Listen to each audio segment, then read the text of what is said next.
Buen mediodía para todos. Volvemos a transmitir en vivo para Chacabuco en Red. Estamos en el despacho del intendente municipal, Víctor Ayola. Bueno, vamos a charlar algunos temas de actualidad política, de pandemia también. Estamos en la peor del pico, digamos, desde que inició la pandemia, pero con la ventaja de que el hospital no reviste la situación que revestía en la segunda ola.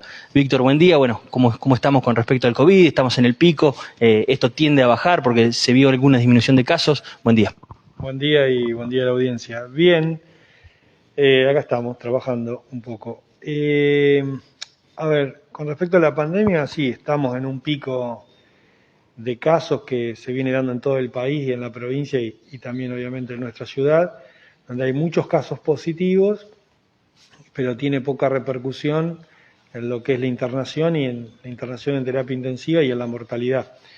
Eso secundario al efecto importante que ha tenido la vacunación para prevenir casos graves y mortalidad. Es decir, que la efectividad de la vacunación se ve en el desarrollo de esta ola de Omicron, que es una variante que tiene la característica de ser altamente contagiosa, de tener una duración sintomatológica corta, y de producir enfermedad grave en mucho menor cantidad. Esto hace que los centros de testeo se vean desbordados, ¿no? La cantidad de testeos que se hacen en Chacabuco a diario es un número muy importante y hay 3 centros del hospital, el 9 de julio y el Alcira de la Peña, con lo cual obviamente se desborda el laboratorio con la gran cantidad de casos. ¿Está en carpeta dejar de testear, como en algunos lugares se está haciendo? Sí, nosotros tenemos una mirada que la estamos trabajando y la vamos a presentar, como hemos hecho siempre, con el pase COVID, que fuimos la primera ciudad, diríamos, en el país que lo implementó y lo implementamos por ordenanza. Nosotros pensamos que estamos en una nueva etapa de la pandemia, una etapa donde va a tener el pico máximo de casos seguramente a fines de enero, con un gran número de casos, me va a seguir creciendo esto, pero que hay que cambiar la estrategia, ¿no? Y la estrategia para nosotros consiste en dejar de testear, no a todos, sino solamente testear lo que es pacientes de riesgo, pacientes mayores de 60 años, ¿no? O que tengan mucha sintomatología, eso sí. Lo demás, al igual que en algunas ciudades de España, que se está haciendo una prueba piloto con respecto a esto, es dejar de testear y, si bien continuar con las medidas de tapaboca, distanciamiento social, ventilación cruzada, que son las cosas básicas, dejar que la pandemia siga su curso, que se está transformando en endemia, y esto finalmente se va a transformar ¿en qué? Se va a transformar como es hoy la gripe, que es un cuadro que aparece en determinadas épocas del año, que va a necesitar vacunación y que incluso va a haber medicación, que ya hay una medicación para COVID, que todavía no llegó a la Argentina, pero en algún momento lo va a haber, que será dentro de los primeros 5 días del cuadro, y solamente el testeo se va a dar para esos casos que yo te comenté. Ahora, para tomar esa medida nosotros necesitamos tener algo que es muy importante, que es tener vacunado con 3 dosis al por lo menos 70% de la población. ¿En qué porcentaje está la tercera dosis? Hoy con 3 dosis tenemos 14.000 personas aproximadamente vacunadas, sería calcular un 22-23% de la población. Entonces para eso estamos haciendo los pedidos, necesarios para que provincia pueda acelerar el ritmo de vacunación y también poner a disposición la vacunación que se haga en lugares y en forma masiva. Esto incluye los centros periféricos de salud, obviamente las localidades, las farmacias de nuestra ciudad, es decir, que se pueda vacunar y después buscar oportunidades para la vacunación. Por ejemplo, no sé, si tenemos, qué sé yo, el parque recreativo donde los padres van a llevar a sus hijos al parque, poder poner una posta de vacunación ahí también, Es decir, que todo lugar donde... Llegar con la vacuna hasta el último vecino. A todos lados, ¿no? Y paralelo a eso, que ya lo venimos haciendo, ir detectando aquellos que no se vacunaron por distintos motivos. En Chacabuco hay 4.000 personas aproximadamente que tienen una vacuna o que no se vacunaron, que eso pone en riesgo obviamente su vida y también aumenta la diseminación al no estar vacunados. Entonces ir a buscarlo uno por uno, tratar de concientizar y tratar de que la gente entienda que la vacunación es efectiva, es segura y que deberíamos estar todos vacunados, ¿no?, para evitar cualquier tipo de colapso en el hospital. Pero la tendencia es dejar de testear, solamente testear mayores de 60 años y grupos de riesgo, y después conciencia individual. Todos ya sabemos cómo manejarnos frente al COVID, frente a la sintomatología también, dar pautas de alarma para que en el caso de que haya dificultad respiratoria o gran repercusión sobre el estado general del paciente concurran a la guardia, y empezar a transitar otra etapa, ¿no? Es decir, el impacto que también está teniendo esto sobre lo económico, digo, porque el ausentismo laboral empieza a repercutir fuertemente sobre la productividad, sobre la asistencia. Esto es algo que la Cámara de Comercio misma manifestó en Chacabuco, ¿no?, como una problemática de esta época nueva. Sí, de hecho, por eso se acortaron los plazos de aislamiento, no acá en la Argentina, pero también en otros lugares del mundo, con 3 dosis, si vos sos contacto estrecho, hoy no necesitas aislamiento, ¿no? Entonces, lentamente se va tendiendo a ir a esa salida y también cuando vos mirás una imagen de lo que está pasando en la costa, por ejemplo, que hay miles y miles de personas que están todas juntas, ¿no?, y que están en contacto, y a veces incluso no cumpliendo con el uso de tapabocas ni distanciamiento, y la repercusión sobre el sistema de salud no está desbordado. Entonces, quiere decir que hoy la pandemia entendida como tal es totalmente distinta a lo que fue el año pasado y totalmente distinta a lo que fue en el inicio, en marzo del 2020, ¿no? Entonces, hay mucho más conocimiento, la cepa es distinta y tiene otra repercusión sobre la salud de las personas, y tenemos la vacunación. Entonces, fundamental que todos tengamos 3 dosis de vacunas. Ese es el pedido que nosotros hacemos de provincia y nos ponemos a disposición para colaborar como Estado municipal, tratando de que la vacuna se pueda hacer en todos los lugares donde haya una oportunidad para vacunar, poder vacunar en forma masiva, trabajando en forma conjunta el Estado provincial, nacional y el municipal, para que la vacuna le llegue a cada uno de los vecinos de Chacabuco. Ahora, esta mirada es compartida por la provincia. ¿Han tenido contacto con autoridades sanitarias de la provincia para saber si la provincia también considera lo mismo? A ver, la provincia lo está evaluando y sobre todo la nación, por eso acorta el periodo de aislamiento, y también con 3 dosis no considera que el contacto estrecho tenga que estar aislado. Es decir, se están evaluando, y para mí deberían hacerse pruebas piloto, diríamos, en distintas ciudades para que esto sea un paso, ¿no? El pedido es que Chacabuco sea una de esas ciudades para la prueba. Nosotros pedimos, es decir, tomamos la responsabilidad de trabajar fuertemente en la vacunación, pedimos que lleguen más vacunas y también de tomar estas conductas que nosotros creemos que hoy en día son muy necesarias, ¿no? Te cambio un poquito de tema. Bueno, desde fines del año pasado, principios de este año, tuviste reuniones con distintas áreas, estás reacomodando lo que es el gabinete, bueno, lo que es la Secretaría de Gobierno, que es un área muy importante, también ya cambió de titular. ¿Cómo se viene trabajando con respecto a eso y cuándo estaría conformado ya el nuevo gabinete y con qué idea? A ver, nosotros venimos haciendo, como bien lo decías vos, cambios en el gabinete. Hay gente que sale, hay gente de reemplazo que entra.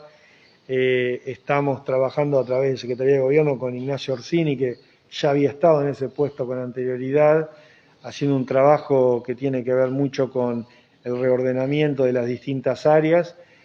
Hoy nosotros pensamos y estamos convencidos que la gestión es fundamental y la cercanía con el vecino también.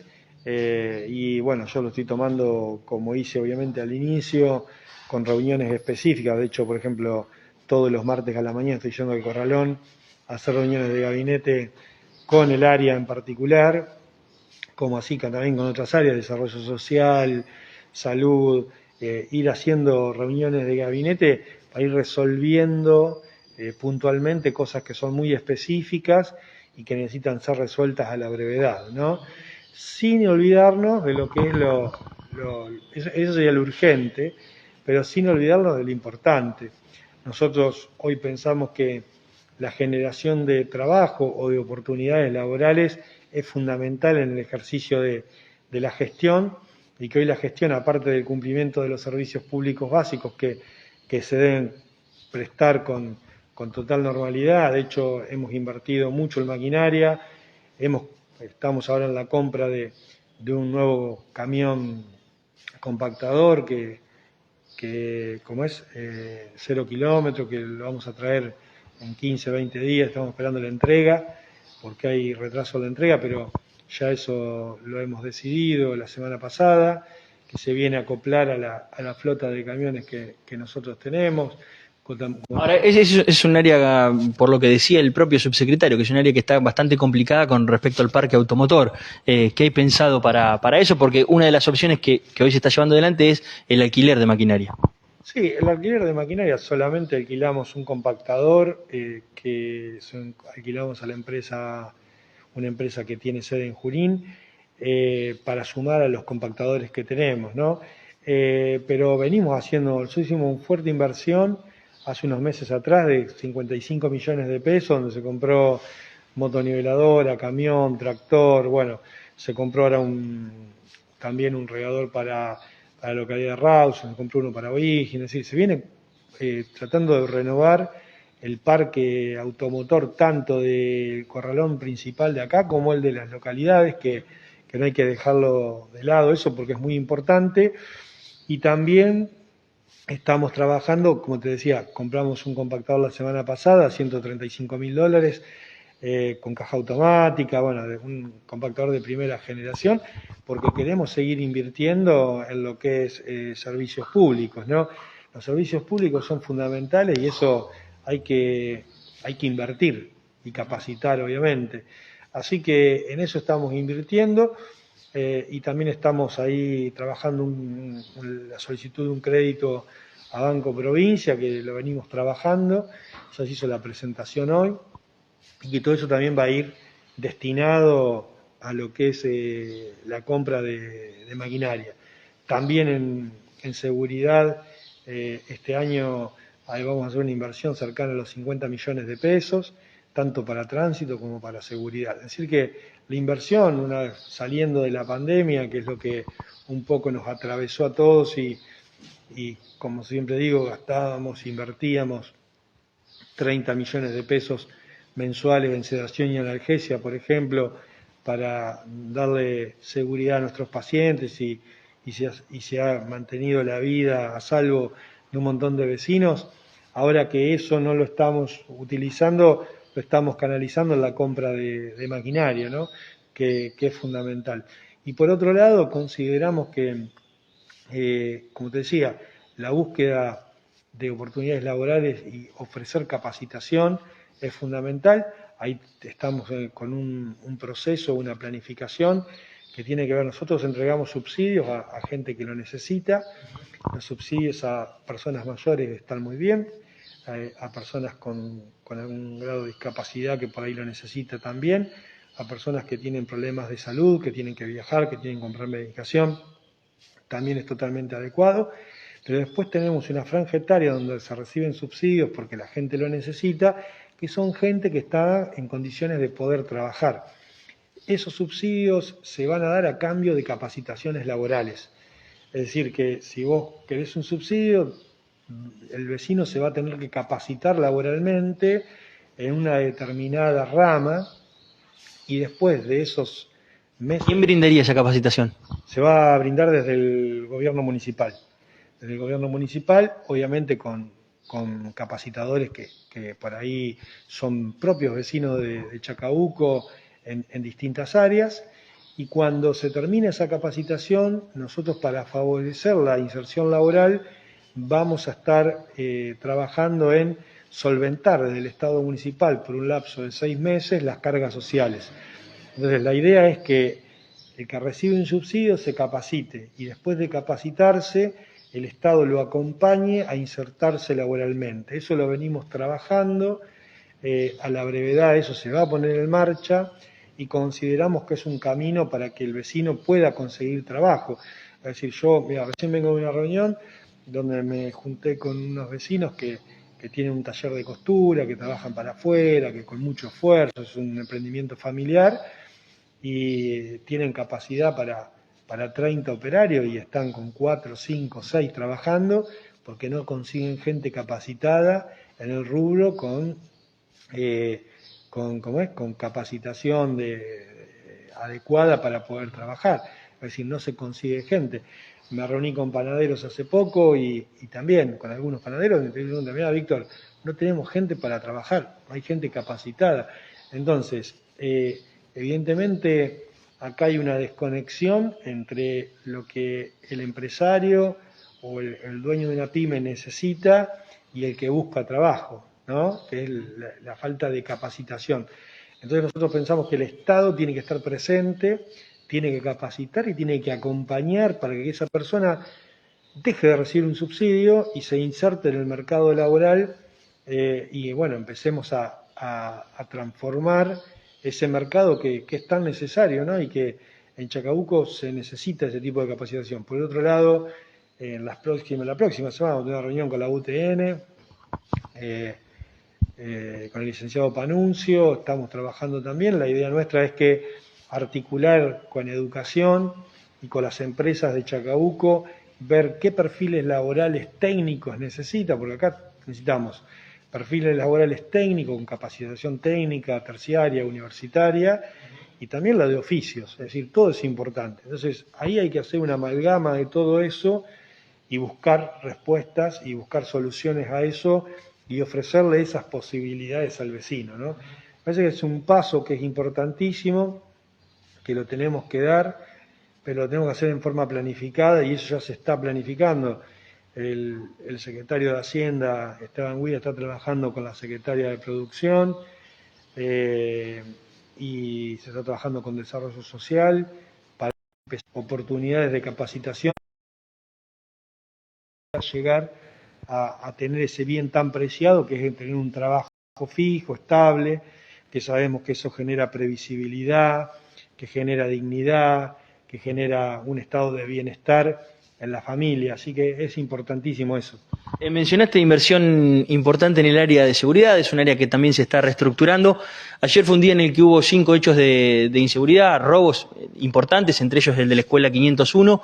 ¿Es un tema que preocupa? ¿Cómo lo van a encarar este año el tema de la seguridad? A ver, en seguridad, nosotros ya te digo, la inversión es fundamental y después la reestructuración del área también tiene que ver el tema de la seguridad con el trabajo en conjunto con la provincia, ¿no?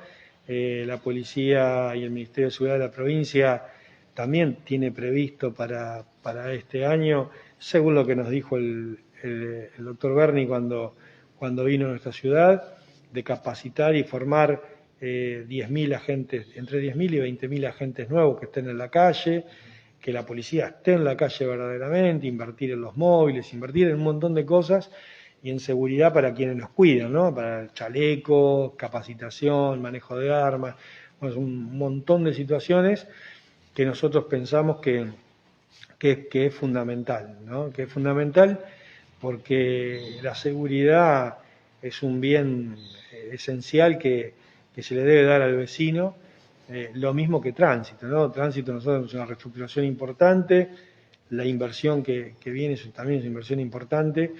El tránsito, cuando vos ves la cantidad de accidentes que hay accidentes, muchos accidentes se dan de un vehículo solo que choca contra una planta, o que hay una zanja, o que choca contra otro, son muchos daños materiales,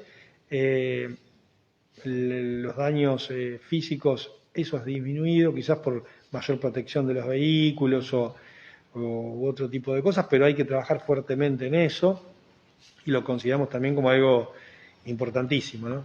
Te preguntábamos recién fuera de aire si veías las sesiones del Consejo Deliberante. El pasado viernes se debatió sobre el tema del personal que tiene el municipio. Bueno, desde el bloque de Juntos le endilgaban al concejal Golía haber puesto mucha gente durante su gestión, y Golía contestaba que esta gestión lleva ya 300 ingresos y tiene más de 200 funcionarios. No sé si lo pudiste ver y te merece alguna reflexión.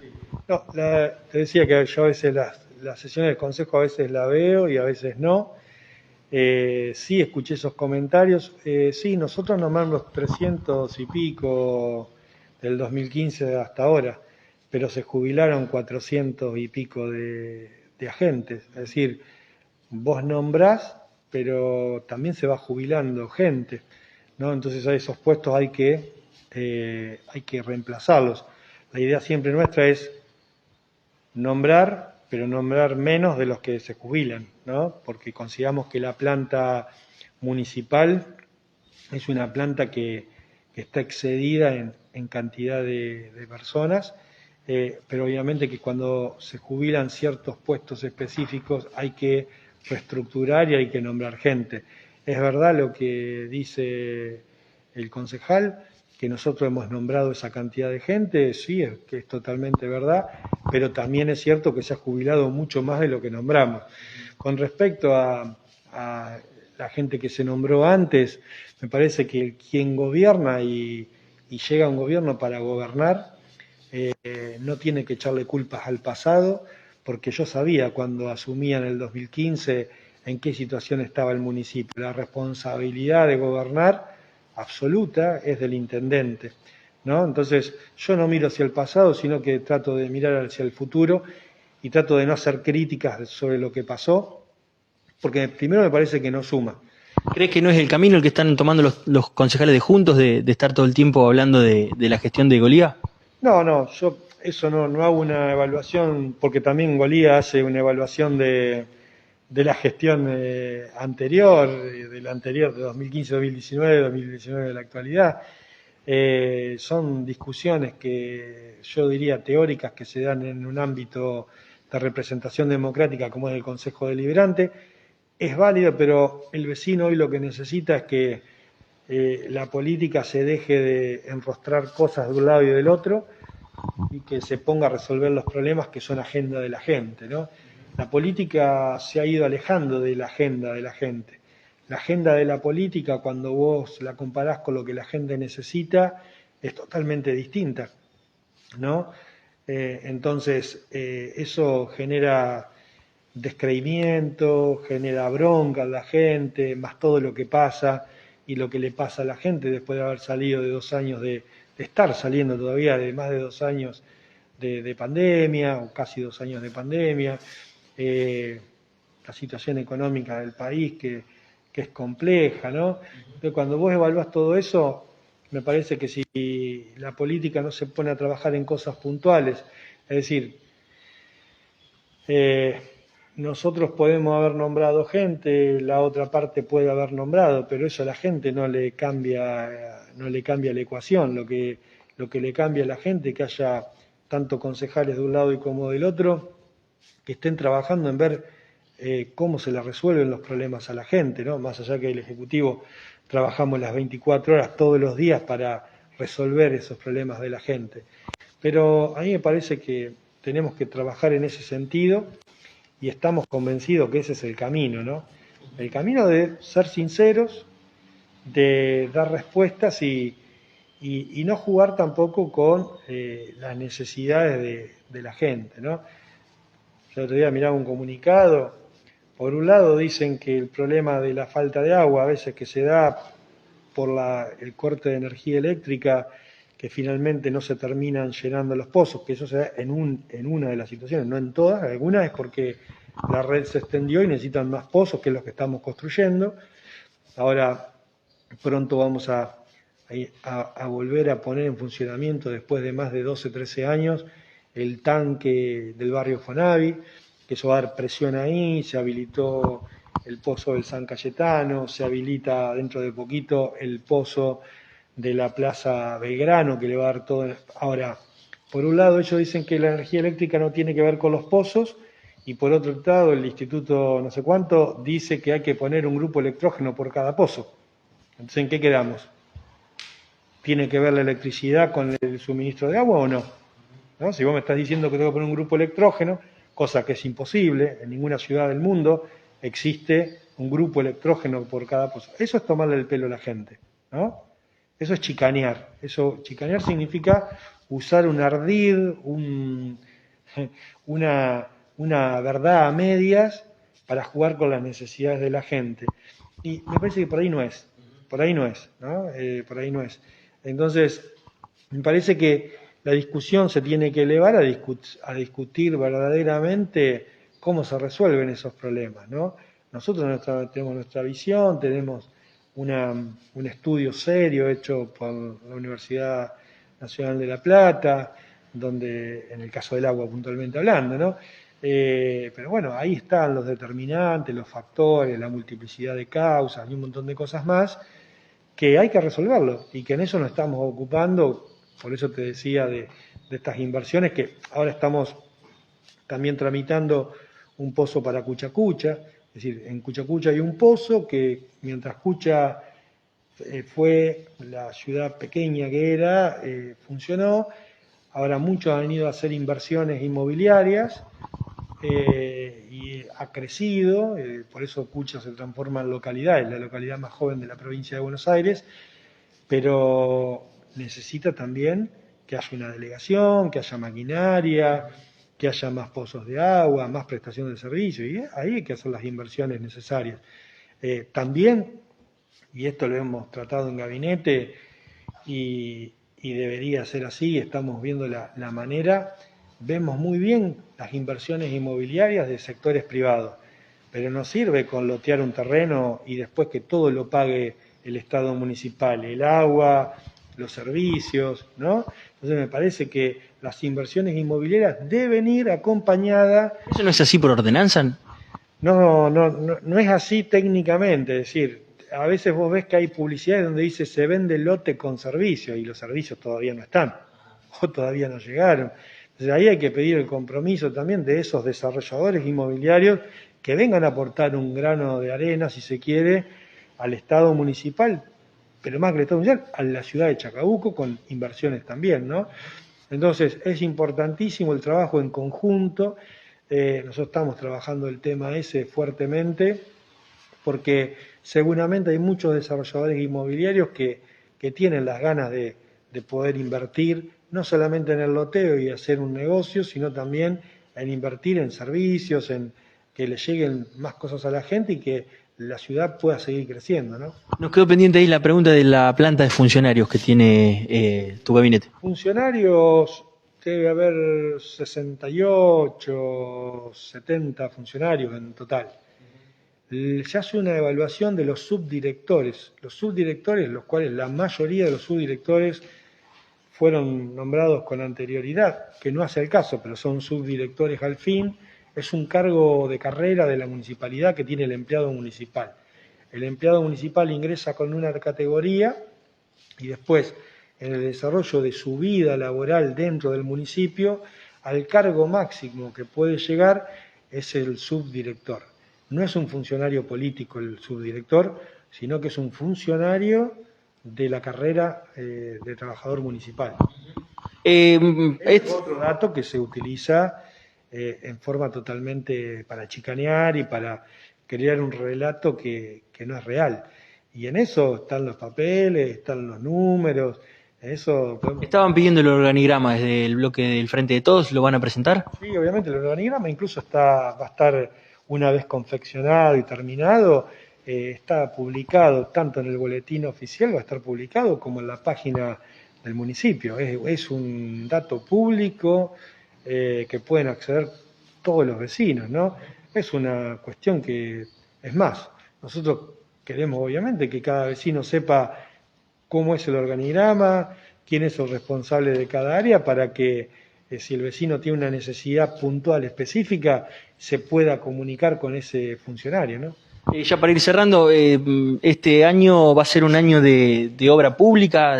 Sabemos que está en presupuesto el tema de las viviendas, de una nueva planta depuradora. Ustedes presentaron lo que es el Hospital Materno Infantil, la Avenida Garay. ¿Cómo se va a trabajar con esas grandes obras para Chacabuco? Sí, este año nosotros queremos, obviamente, reorganizar y maximizar la efectividad del funcionamiento del Estado municipal. Por otro lado, la inversión en obra pública es una inversión importante. En el presupuesto provincial está la concreción de las 132 viviendas. Nosotros tenemos firmado desde el año 2019 un convenio entre el municipio de Chacabuco y la Nación. Ahora la Nación lo va a trabajar esto a través de provincia, a través de la Secretaría, Subsecretaría de Vivienda, que está el ingeniero Simone, que antes fue ministro, y así que nosotros estamos muy felices por eso, porque esas 132 viviendas se van a poder concretar. Por otro lado, se está trabajando la ley de hábitat, que es para el acceso a la tierra. Nosotros consideramos que hay un déficit habitacional importante en la ciudad de Chacabuco, que tiene que ver con más de 2.000 unidades habitacionales que se necesitarían, y para eso tenemos que dar acceso a la tierra. Y yo he dado directivas precisas para empezar a trabajar en la compra de quintas y hacer loteos que tengan que ver con ofrecerle al vecino la posibilidad de tener su tierra y poder empezar a construir, porque sabemos que la construcción, tanto de las 132 viviendas como de los loteos que hagamos y que se puedan generar unidades de vivienda, genera un montón de trabajo, porque son muchos los rubros que están afectados a la construcción de una vivienda, ¿no? Y eso mejora finalmente la economía local, porque quien construye generalmente son albañiles de acá, plomeros de acá, electricistas, pintores, bueno, durleros, hay un montón de rubros, y ese dinero queda acá y moviliza la economía local. Por eso aparte de la generación y capacitación para el trabajo, la construcción de viviendas y el acceso a la tierra va a ser algo medular en este año, ¿no? Lo consideramos importantísimo, y ahí hay inversiones que ya están preestablecidas para poder hacer estos loteos específicos que obviamente, ya te digo, tienen que ser loteos que estén en lugares donde que tengan que ver con la mancha urbana, con el crecimiento de la ciudad y que acompañen ese crecimiento, porque a veces resulta extremadamente inapropiado lotear en lugares que están extremadamente alejados, porque después hay que llevar los servicios, la accesibilidad, iluminación, el agua. Todavía estamos llevando nosotros servicios básicos a loteos que estaban extremadamente alejados, ¿no? Eso es lo que consideramos muy importante. El materno infantil, como decís vos, nosotros consideramos que bueno, para mí el tema de la salud es fundamental, y la inversión en salud es una inversión que tiene un rédito que es importantísimo, que es el cuidado de la vida de nuestros vecinos. Lo demostramos durante la pandemia, donde pudimos dar respuesta a todos nuestros vecinos sin tener que derivar un solo paciente. Y el materno infantil es un sueño, es decir, el momento más importante en la vida de una familia es cuando nace un hijo, ¿no? Entonces, que ese hijo pueda nacer en un lugar con todas las características de comodidad, tanto desde el punto de vista que se dice de la hotelería en salud, como desde el punto de vista de lo técnico, lo consideramos importante. El tema de la Avenida Garay, ahí nosotros habíamos ofrecido a la cooperativa eléctrica la construcción de la remodelación. La cooperativa eléctrica nos ha dicho que no, que ese trabajo no lo puede hacer. Entonces, bueno, ahora vamos a salir a licitación, porque la Avenida Garay es un centro comercial importantísimo, que se ha formado no porque lo decidió el municipio, sino por una cuestión propia de los vecinos, que consideran ese lugar un desarrollo comercial importante, y el Estado debe acompañar ese desarrollo comercial, así que estamos trabajando con eso. Y después vamos a seguir, obviamente, la planta depuradora. Venimos trabajando con Nación para poder llegar a eso, y también, obviamente, cordón cuneta, asfalto, accesibilidad. En eso, de hecho, tenemos planificado la accesibilidad. Hicimos San Antonio, Los Pioneros, y ahora viene Procrear. Es decir, que la avenida esa va a llegar hasta el fondo con iluminación, con desagües, porque es una gran barriada ahí que la gente necesita ese tipo de accesibilidad. Así que bueno, nosotros seguimos obviamente trabajando y convencidos de que Chacabuco tiene que seguir creciendo y en eso necesitamos del acompañamiento de todos los vecinos en el día a día, ¿no? Está creciendo, como lo mencionás vos, Chacabuco, para todos sus diferentes puntos. ¿Se hace necesario o muy necesario la posibilidad de conectarlos a través de un transporte público urbano? Algo habíamos hablado la última vez de que se iba a avanzar con eso. ¿En qué se está? Sí, eso nosotros lo licitamos en el 2017, el transporte. Ganó una empresa local que después, bueno, se bajó. El transporte público en el mundo, en nuestro país en particular, tiene una característica que tiene que tener subvención del Estado porque no es redituable. Nosotros lo sabemos eso y sabemos que tenemos que volver a licitar un transporte público quizás para empezar con determinadas características, pero que pueda unir distintos puntos de nuestra ciudad, ¿no? Hoy un vecino que viva en cualquier barrio, venir al médico al centro le supone entre que va y viene 600, 700 pesos de remis y que muchos no lo pueden pagar. Entonces, o por ejemplo, un vecino que quiere ir al cementerio, le sale caro y ni te digo si venís de Cuchacucha, que es una nueva localidad y que necesitas, ahí me pasaba como pediatra, ¿no? De indicarle en Cuchacucha a una mamá una radiografía para su bebé o para su hijo y venir hasta el hospital y volver para traerme la placa, es un montón de dinero que el vecino a veces no lo puede afrontar. En eso estamos trabajando y también estamos viendo de qué manera nosotros podemos subvencionar con ayuda del gobierno nacional a este tipo de transportes públicos que Junín lo tiene, pero lo tiene subvencionado por el Estado Nacional. En su momento, en el 2019, Junín recibe el aporte del Estado Nacional y eso hace que le permita a ese transporte subsistir. Si no, si uno licita el recorrido, pero no le da un subsidio o un aporte al privado, es poco viable y finalmente termina siendo en algo que comienza, pero a los pocos meses desaparece porque no tiene ningún rédito económico, ¿no? Víctor, gracias por estos minutos. No, gracias a ustedes, muchas gracias.